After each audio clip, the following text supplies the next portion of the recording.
Hello, my name is Connor. This presentation is about administrative law and public safety. Before this course, I didn't really think much about how administrative law affects day-to-day work and how much it's ingrained in public safety work. However, over the semester, I have learned that it plays a critical role in how agencies make decisions, use authority, stay accountable, and protect individual rights.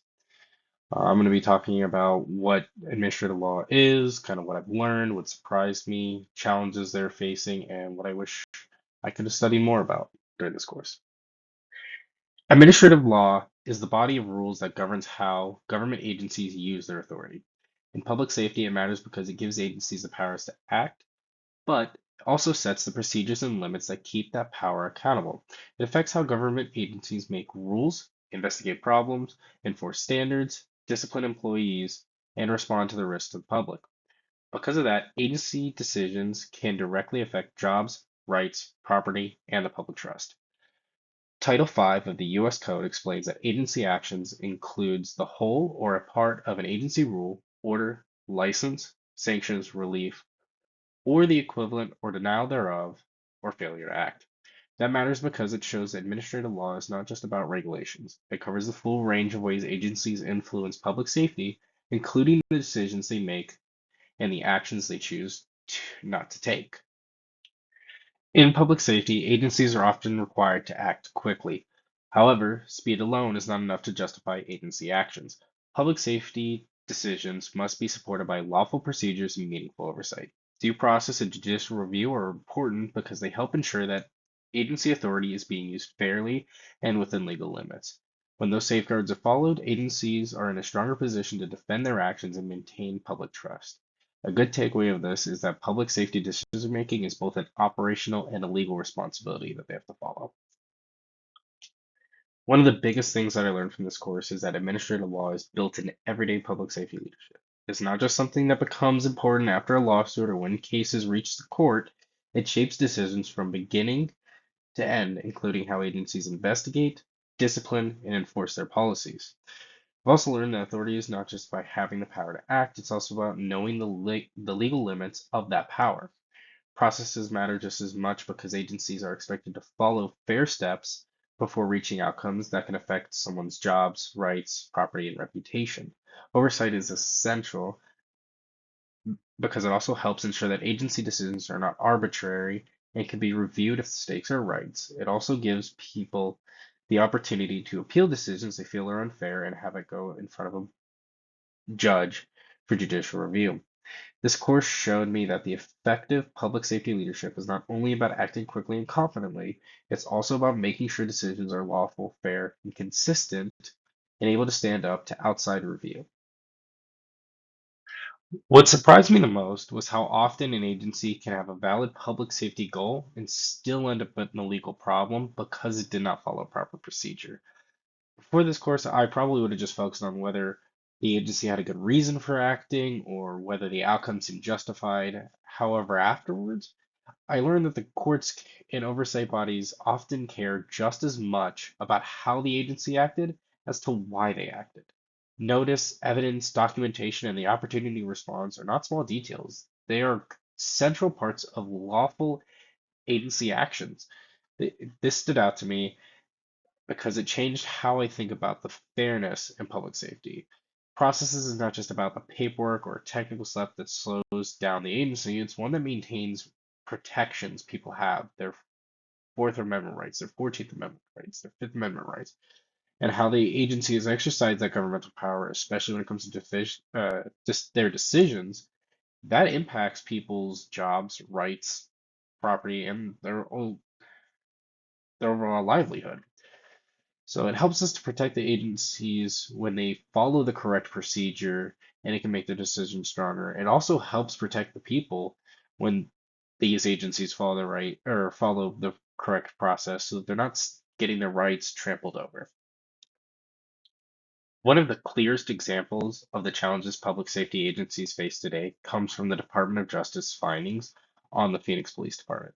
What stood out to me in that report is that the problems were not just about staffing or day-to-day operations. The findings pointed to a deeper issue involving accountability for misconduct, supervision, policy enforcement, reform efforts, and overall public trust.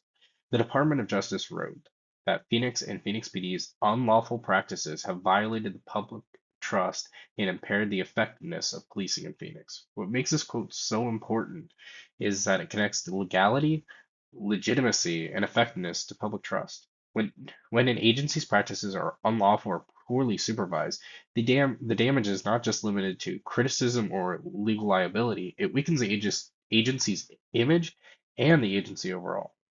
Public trust goes down, cooperation becomes harder, and the agency becomes less effective at carrying out its mission.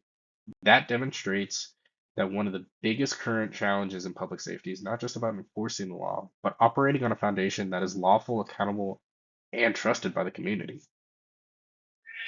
Judicial review matters because it helps ensures that agencies do not go beyond their authority while still allowing them to carry out legitimate public safety work. It is one of the most important checks on agency power because agencies' decisions are made based on the regulations that they are creating. Courts are not just there to run police and fire agencies, and they are not meant to replace agency expertise. Instead, they are there to step in when agencies act unlawfully, exceed its authority, or fails to follow required procedures. Judicial review is one of the last resorts when internal processes and agency oversights fail and other corrective steps just aren't resolving an issue. That is critical because it protects people from arbitrary or unfair governmental actions, especially in areas where agencies have significant power and expected to act quickly. At the same time, it also helps agencies by setting clear legal boundaries and enforcements. It reinforces the importance of proper procedure. When agencies follow the law, build a strong record, and use processes, judicial review can actually strengthen their legitimacy instead of weakening it. One of the biggest lessons from this is that judicial review is not about limiting the agencies entirely. It's about making sure that their actions are constitutional and worthy of public trust. It also becomes much more important as Congress would have to take or would have to create or pass bills to enforce new changes within administrative law agencies, whereas judicial review can create a standing um, decision that they will have to follow.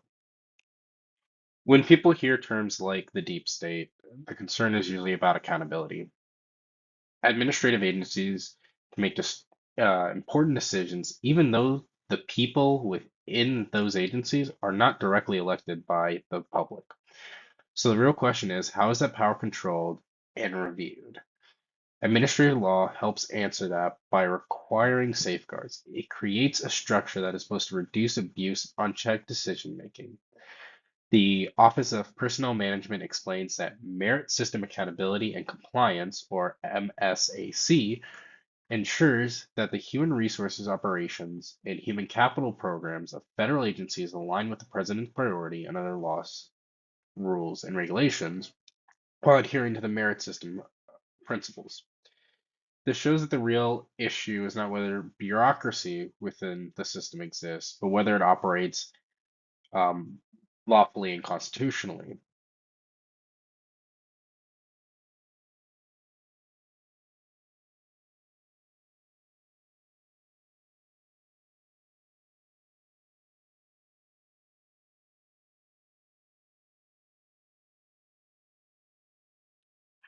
A few of the topics that I would have liked to have gone deeper into would have been the administrative law justices and the administrative hearing process. I feel like it would have been really cool to have gone over a couple of examples, deep dive to process from start to finish, really learn how their process works from different angles, where either they what cases where they agree with the department or the agency, or they disagree with the agency and how they could have done.